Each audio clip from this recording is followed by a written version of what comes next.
The new schools may be the most obvious sign of change, but a more fundamental shift for local school children is envisaged, which the department is in the process of rolling out.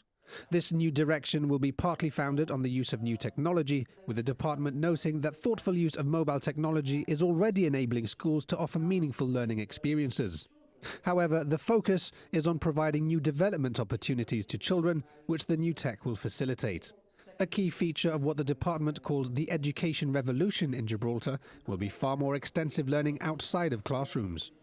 Minister for Education, John Cortes, said the changes will maximise the richly active and environmentally diverse community to which we belong.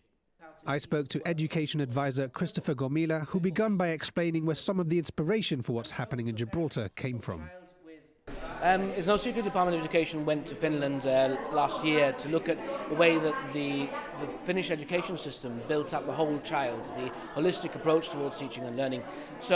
But the initiative started 3 years ago, which means that we actually looked at some of the lighthouse schools in the UK that were actually taking those kind of philosophies in a context which allowed us to implement them here, because obviously the UK follows a national curriculum, Gibraltar has a national curriculum following at present, and therefore we could see that it would work under the constraints of that curriculum, and therefore we could apply it to Gibraltar. But obviously we're about now developing the holistic child. It's a more skills-based approach as opposed to the knowledge-based approach that we might have had previously in previous generations of curricula and teaching and learning experiences.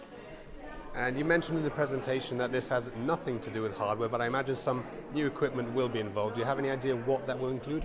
Yeah, the reason why I said it has nothing to do with hardware is because it's not a technology initiative. It's an initiative about teaching and learning. But there is technology that underpins the strategies that we're bringing into the classroom.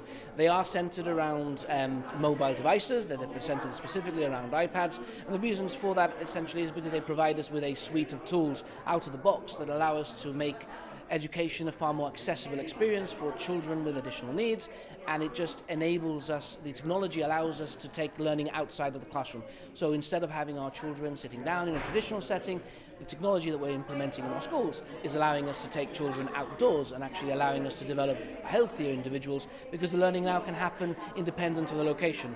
The classroom is now extended from a room, and maybe at St Paul's or St Bernard's or St Anne's.